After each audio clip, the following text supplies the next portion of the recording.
What's going on, guys? It's your boy Scrub here. Another day, another disappointing game. Today I wanted to talk about Battlefield 2042 because apparently there's a petition now with 100,000 signatures asking for refunds. Let's talk about it. I'm getting quiet now. Laying low when you reach zone wipe now. Making albums take the bread. Honestly, after Cyberpunk 2077, I kind of swore off ever pre-ordering any game again just because I was so disappointed. And especially with games like Call of Duty and Battlefield, I feel like most of the time, I'm interested in buying it, but especially recently, I feel like the smart move is to let it come out and see if it's broken or not. Like, dude, I bought Call of Duty Vanguard. I think I got to level 14 before I was just like, yeah, no, not for me. As for Battlefield 2042, I've only seen reviews and heard bad things, but it looks like another case of, oops, I spent money on something stupid. Battlefield 2042 refund petition reaches over 100,000 signatures. Honestly, that's quite a lot of people that are like begging for their money back. I think there's already like a window to get refunds on most stores if you don't like the game right away. So that being said, the fact that like 100,000 people have officially decided to sign a petition asking for a refund goes to show how good the game was received. And I want to make it clear, I think this has a lot less to do with like the developers that work at these places and more just the schedule of how they have to release games,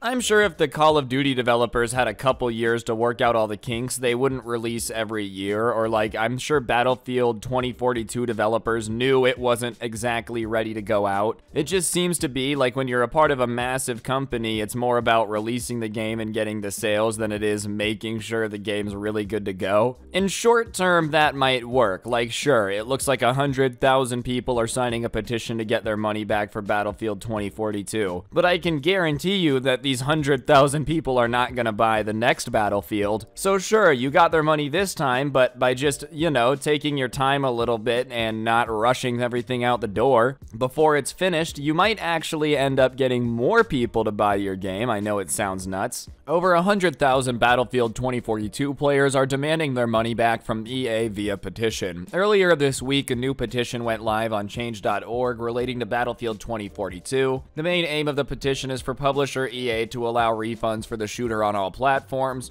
and urges others to please sign if you feel you deserve a refund for Battlefield 2042. Since then, the number of signatures has surged, resulting in over 100,000 people signing it, and as of the time of writing it, 109,000 people have signed the petition, which, according to its founder, is enough to have attracted the attention of a class action lawyer to assist players in their refund requests. Anytime you start hearing class action lawsuit, I think that's probably when EA starts to pay attention. They're like, wait, hold up, wait a second. We might have to take this to court. Even though EA's probably got a team of lawyers like as strong as Superman, it's not like they want to be spending a bunch of money on a court case if they don't have to. I'm not really sure how much change.org petitions actually do anything other than like being able to say a lot of people signed it. That being said, it does make it very easy for a class action lawyer to get everybody together if he has a giant list of everyone who might want to be involved. It's also surprising to me that like people were that mad at the game. Dude, you know how pissed you have to make gamers to make them go sign a petition? Like, do you know how many times I've bought in a game and been like, this is garbage, gotten a refund, and then like not bothered to look into a petition? You have to have made players feel absolutely robbed, at least a little bit, for 100,000 of them to get together and sign a petition being like, no, this was disappointing and we need a refund. I mean, listen, I understand that us gamers, we've got a bad reputation, but we're pretty understanding. The fact that 100,000 of them got together and ended up signing a petition means that this product has to have been absolutely dookie butt. It could also just be an internet hate mob. It's one or the other. See, that's why it's tricky. It goes one of two ways with the gamers. It's either trolling or like it's really bad. One or the other. Those are the only two reasons 100,000 people sign a petition in our world. Things definitely haven't been smooth for Battlefield 2042 since it launched last year in in November, and this is just the latest source of players voicing their disappointment with the game. The disappointment from the player base over Battlefield 2042 has been over a number of issues since launch, and there's been the missing scoreboard for the game, which developer EA DICE has since improved, weapon bloom, and much more. Just earlier this month, EA admitted that Battlefield 2042 was generally a disappointment. However, the company also stated it was fully committed to improving it, and developer EA DICE has promised a number of updates over the next few months,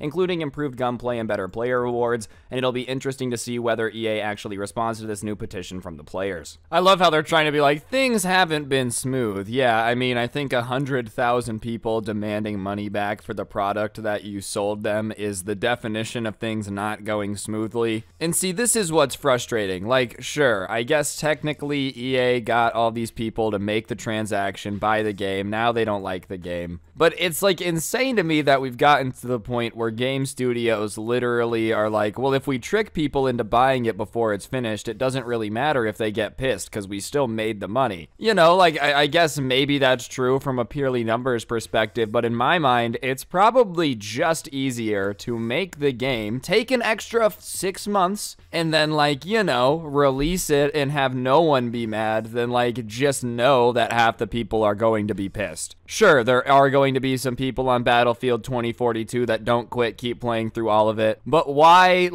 bother releasing the game before it's done? And this isn't just an EA problem, this just feels like developers all the time. It's probably better to wait and not piss off half the people who pay for your game than to just release it in YOLO. Battlefield 2042 is now one of Steam's most poorly reviewed games ever, with 74% of reviews being negative. Honestly, that's a little bit impressive. Like, hey, it's still an award, sure. You know, it's not the record that you wanted to have when you released the game, but it's a record regardless. I feel like Battlefield is at its point as a franchise that Call of Duty was at during, like, the Infinite Warfare days, where it was literally one of the most disliked videos on YouTube when they announced it. You know, they just seem very out of touch with what, like, the players of Battlefield actually want. I haven't played Battlefield in a while. Last one I got really into was probably Battlefield 4. That being said, that game was awesome. You know, the maps were huge. It was an interactive environment. They had a lot of cool camos and stuff,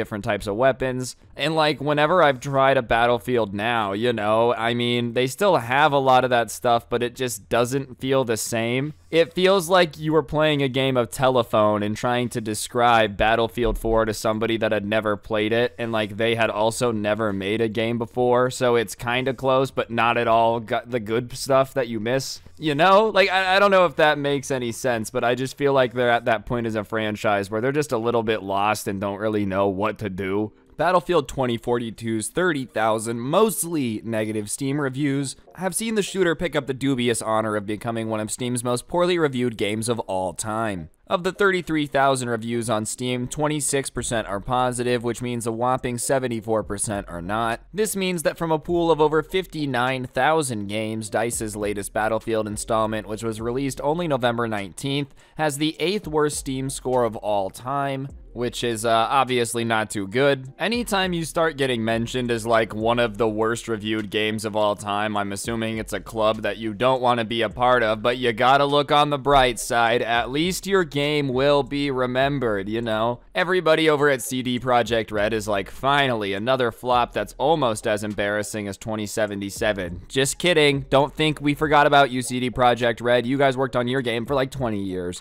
Jokes aside, though, I do hope that this makes Battlefield at least start to make changes. You know, I think up until this point, the only downside is the games were getting worse, but the sales were going up. So they really didn't have an incentive to, like, go out, recreate everything, you know, start from the ground up and make it awesome again. They just kind of were like, wow, we keep making it and it keeps selling. This is awesome. It'd be the equivalent of, like, if you could open a lemonade stand that sold water, but it made $2 million a day. Would you ever go make lemonade? Probably not. But if you got 100,000 bad reviews, you know, you might consider it, maybe. I don't know. Maybe you'd probably just close the lemonade stand, actually. But you guys get where I was going with that. I think for a long time, a lot of video game companies have been able to coast. Call of Duty coasted for a while, you know. Battlefield was able to, too. I think that coasting is just coming to an end. I think the writing's been on the wall for anybody that's like, you know, not a ginormous Battlefield fan. But that being said, if the revenue hadn't started to be affected, the company probably didn't even notice yet. I would never in a million years have thought a Battlefield game made by a huge studio could be this bad, opined another. It's just unplayable. The rubber band and desync in this game is just insane. Unplayable. I hope they fix this ASAP. For now, it's just not worth buying, sadly.